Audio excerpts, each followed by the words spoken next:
All right, welcome everyone. We're Semblance of Sanity. I'm Caleb. I'm Jacob. And we're here for Noragami, Season 2, Episode 9. Yato has been captured, and he's been there for a month. Captured? Well, oh no, it's his own free will, man. Yeah, well, sort of, but it's blackmail and things. It's blackmail, it's coercion, you know. But, it's best capture. way to beat a blackmail person is just to ignore them, though.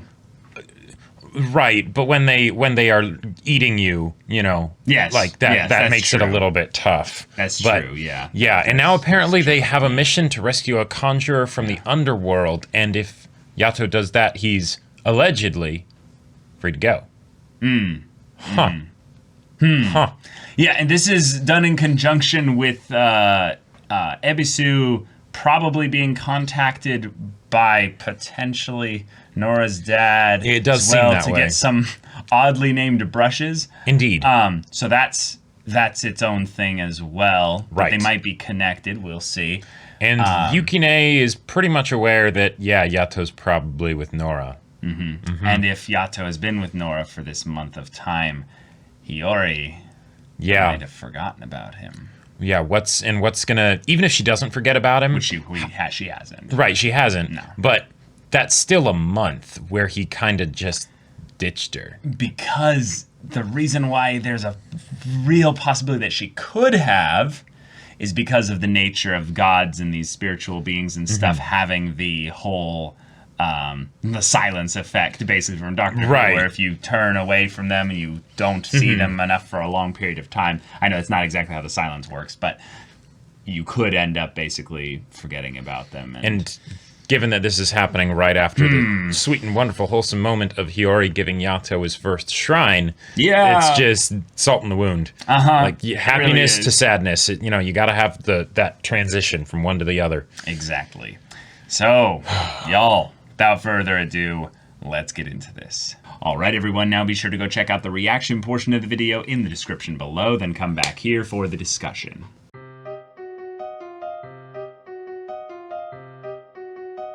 All right, well, Wow, okay. we have the juxtaposition between the not Disneyland, you know, little jaunting with Hiyori and friends, and forgetting. which... And well, that's its own thing right there, and it's really sad because not only is this something that maybe the OVA kind of filler, not the filler, the OVA, the finale of season 1 kind of stuff was kind of used to set up this. Right. Was that this was something that was eventually inevitably going to happen in some way because they're God and human, they shouldn't be able to meet in the middle. And that is one of my favorite things for filler to do, is basically say, hey, if we're going to have these episodes that are, you know, not canonical, not from the source material, let's have it be where it's going to build up the stuff that happens in the future because it will be thematically relevant or literally relevant, right? Right.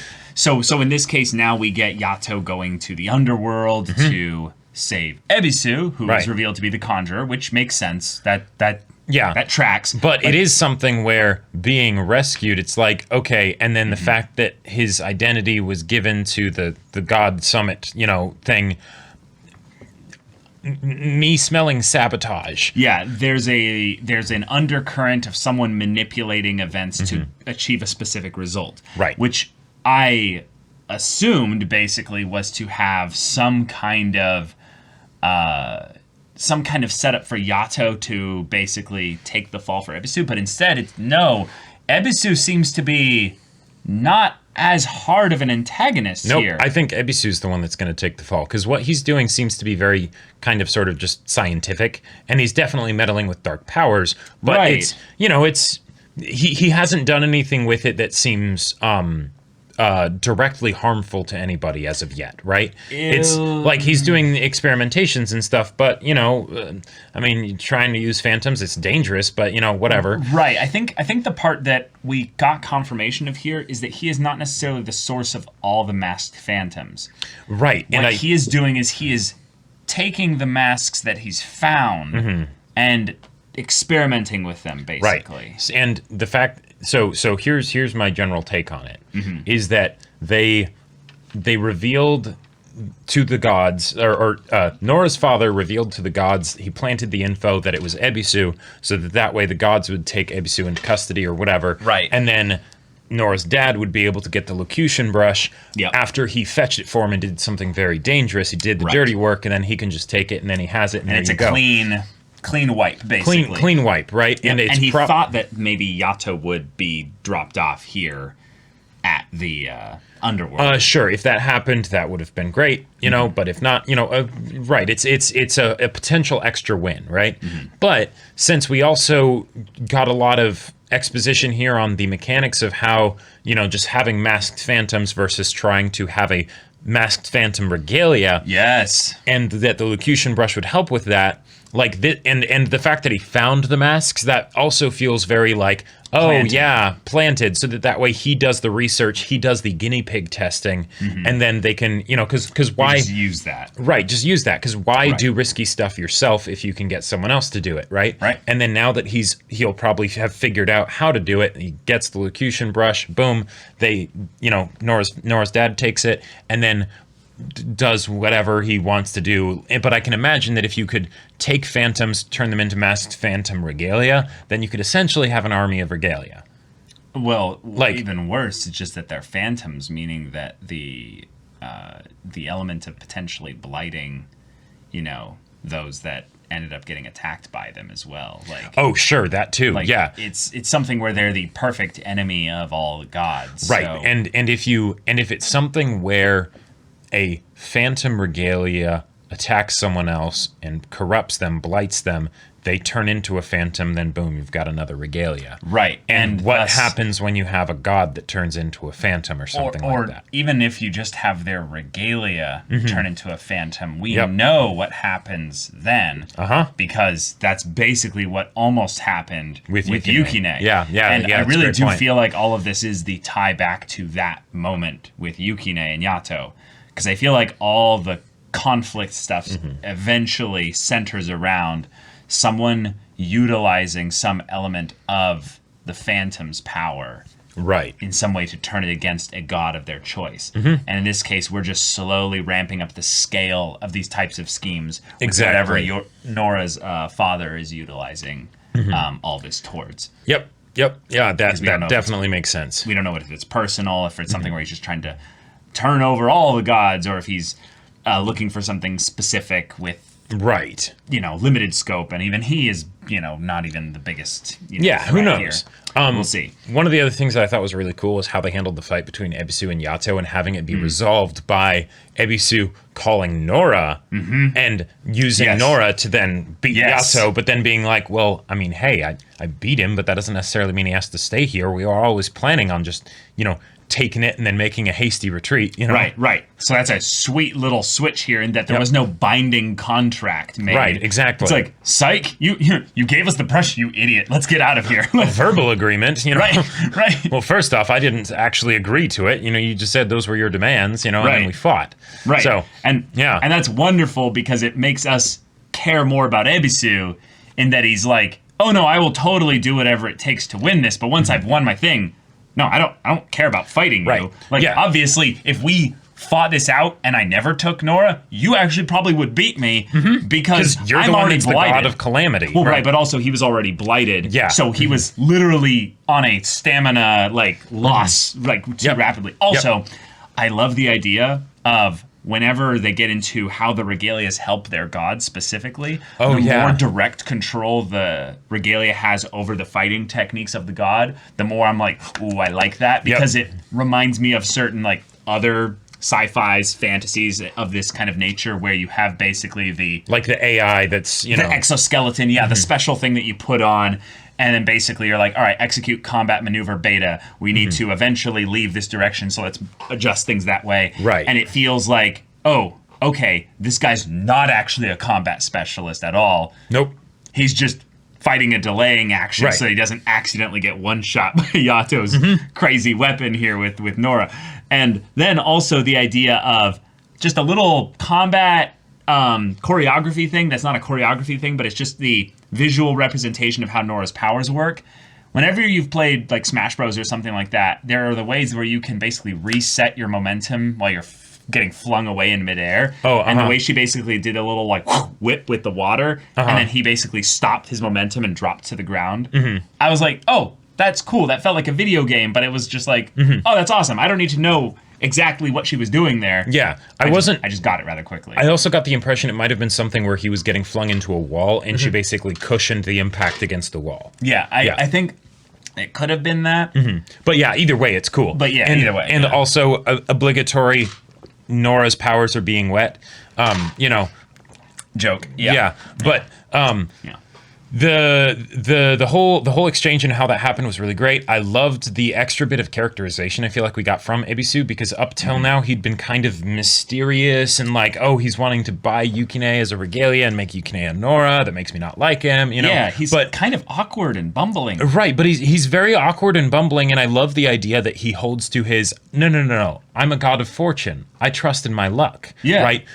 And that explains why he's doing a lot of the things that are just like might be seen as playing dangerous and stupid, right? Yeah. Because he's the no. It'll work out of out. fortune. It'll work out. That's how these things tend to go. And Live yeah, fast, die young, bad boys do it well. You know? right, exactly. You know, and wow, you really. Oh yeah. I pop him out. But so I love that it makes him a lot more generally agreeable and interesting to me, because it's not something as clear as, oh, is he good guy or is he bad guy? Because if you're dealing in the realm of gods have never exactly who cares about morality? They've never held to mortal concepts of morality. They just sort of do whatever the hell they want. Yeah. So the idea that a god would have a bit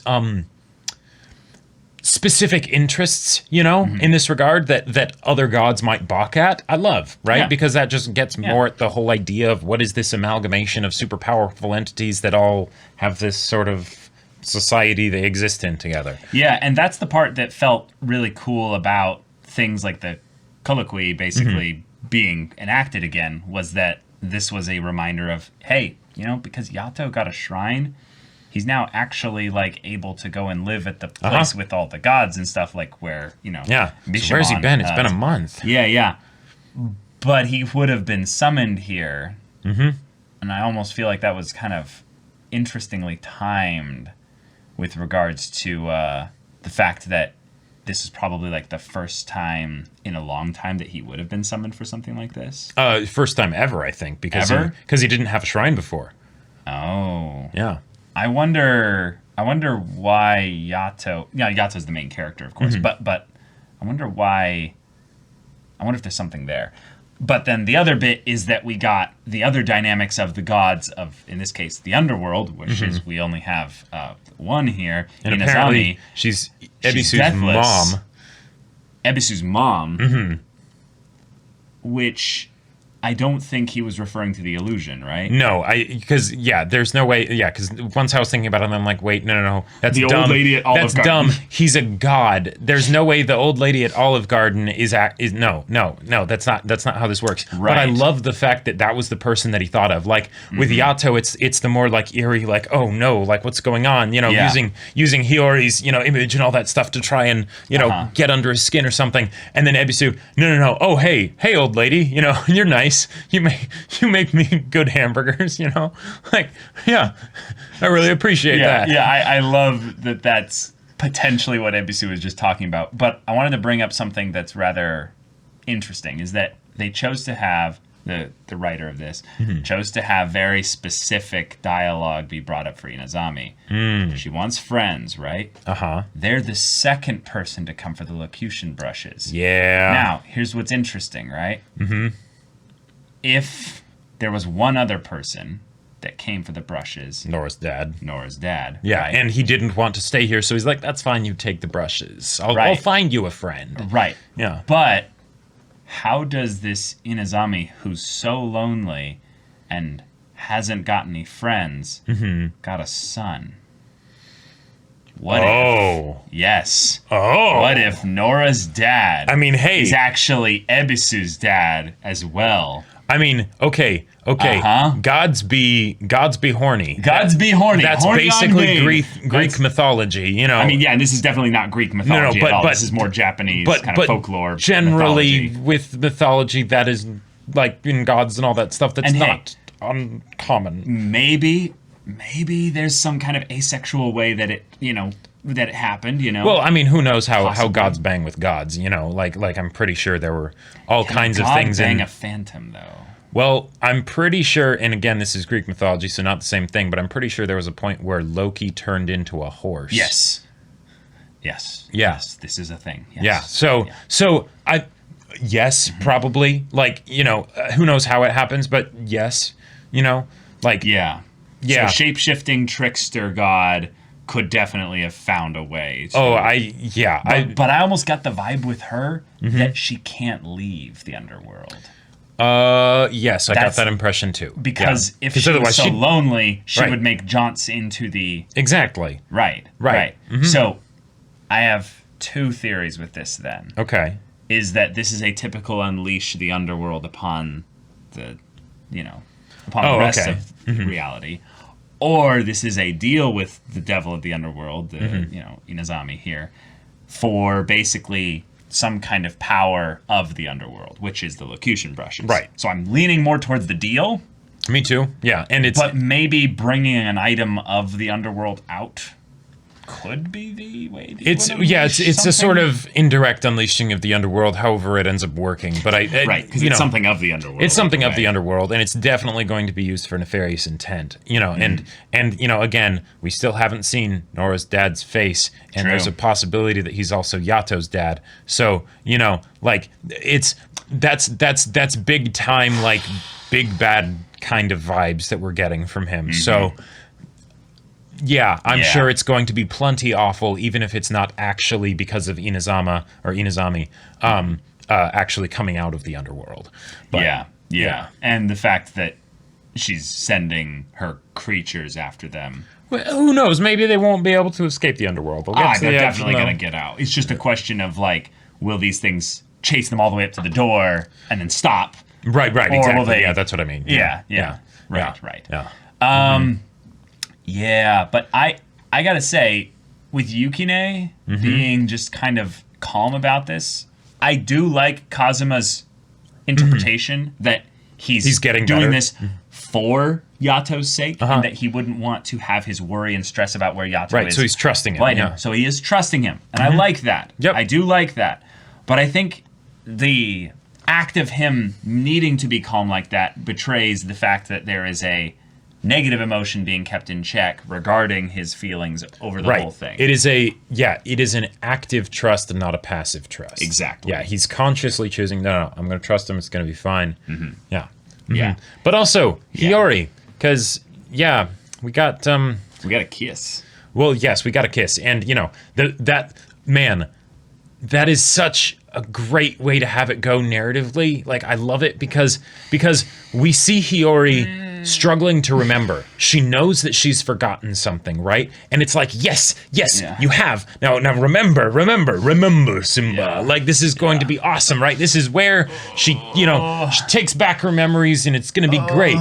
And then he kisses her. And I don't know about you guys, but kisses are one of those things where it's very easy, like, wait, what was I thinking about before this? It kind of makes the mind go blank. So I feel like that's basically what they did here. And it's like, Hiyori was this close to remembering, and it's like, yes, I was going to get 3 of these, dumb little trinket things because there are 3 of us and all that. And then all of a sudden he kisses her, and then the episode ends, and it's like, okay, yeah, well, shit. Well. Yeah. Whale.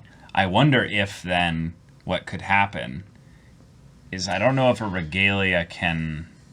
If Yukine comes along and, like, punches him in the face, it's like, hey... Well, yeah. I need to talk to Hiyori real quick. Yeah, Hiyori, I could see some stuff with a Regalia helping him, but I was meaning more along the lines of who remembers him enough to where Yato continues to exist. Oh. And I'm wondering if it has to be, a human being, meaning... Right. I believe it has to be a human being, but we know that there are at least some people probably that still remember. It's not just Hiyori. But do they remember him enough? But, he does all his little deeds and stuff it's to back keep them in his memory. Right, it's back to doing the 5 yen, Yato, delivery god, all that stuff. Jobs, yeah. Yeah. But it's been a month. Although, hey, on the bright side, he has been killing a bunch of people the last month. So True. You know, actually, even no, if they don't know his name, point. I keep forgetting about that. Nora mentioned literally that this is a much, much more effective way of gaining followers and basically believers. But the thing is, it doesn't matter, because whether it was a whole bunch of people remembering Yato or just Hiyori remembering Yato, it's no contest of which one he would choose. Of course. So, yeah. But okay, guys, this is where we're at. We got some god stuff shaping up, and Ebisu is not necessarily a direct antagonist. Yeah, I'm really excited to see what happens with him. I'm gonna like him a lot more now. If because he's so just sort of awkward and dumb, but great. Like, oh, I love him. Yeah. But y'all, thank you so much for watching this episode's reaction and discussion. If you want to see the next episode's reaction and discussion right now, though, go check out the link in the description below for our Patreon. You can get an early access there. You can watch full-length timer reactions there, and all this comes with Discord access, so you can chat with us in the community there about this show, about anime in general, and also be sure to check out our Twitch channel. Although the info for that's in the description. Yes, so if any of that interests you, we'll see you there. But until then, we're Semblance of Sanity. I'm Caleb. I'm Jacob. And we'll see you all next time. That's right.